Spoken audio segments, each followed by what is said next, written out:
Former President Gloria Macapagal-Arroyo has spoken up on the issue regarding BRP Sierra Madre, saying she made no such promise to remove the vessel from Ayungin. She is now the latest former chief executive to deny the Philippines' so-called commitment to China. Taxi operators are batting for a 30 peso increase in the flagdown rate in line with rising oil prices. And LRT-1 Roosevelt Station will now be called FPJ Station in honor of the late national artist Fernando Poe Jr.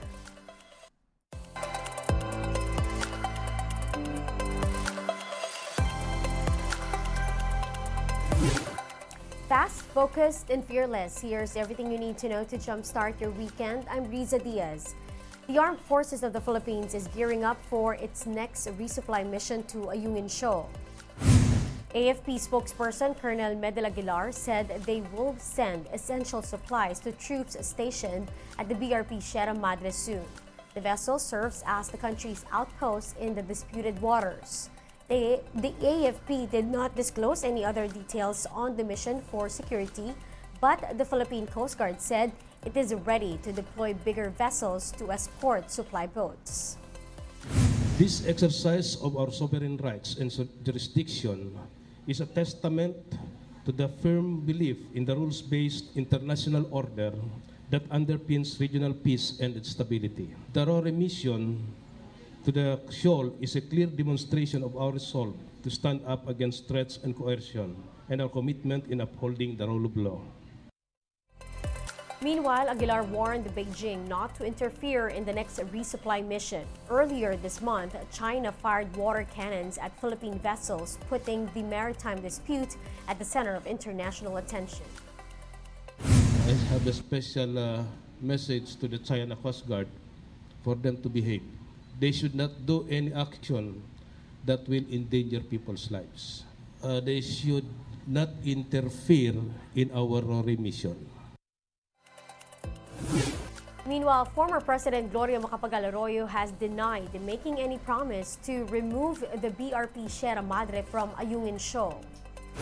In a statement, the current Deputy Speaker maintained that she did not make a promise to China or any other country. She added that she never authorized any official under her administration to make such a promise. Arroyo also said she only learned of these claims when it surfaced in public discussions. Now, the Chinese Ministry of Foreign Affairs earlier claimed that the Philippines vowed to tow away the BRP Sierra Madre, which was grounded deliberately in Ayungin Shoal in 1999. Senator J.V. Ejercito, son of then President Joseph Estrada, told the Big Story that his father wouldn't have promised this since he was the one who ordered to ground the ship. The senator also expressed dismay over the lack of follow-through in developing a proper outpost in the West Philippine Sea. Fail to follow through because whatever they say about President Erap, at least he had the balls, at what I said, to stake our claim already. As far as I can recall, it was just supposed to be a temporary base for our Marines to stake our claim and mark our territory.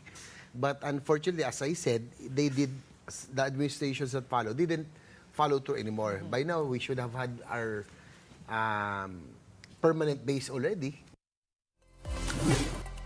Taxi operators are urging the LTFRB to reconsider their denied fare hike petition. The Philippine National Taxi Operators Association wants to hike the flagdown rate to 70 pesos, citing high fuel costs. Last year, the LTFRB granted a 5 peso minimum fare hike for taxis, which increased the flagdown rate to 45 pesos. However, some drivers and operators opted not to charge this since their meters were not recalibrated. Similarly, jeepney drivers are also calling for a 2 peso minimum fare increase. UV Express and provincial bus groups are expected to follow suit if fuel prices continue to go up. We'll be back with more stories after the break. Keep it here on One News.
You're still watching One News Now. I'm Riza Diaz.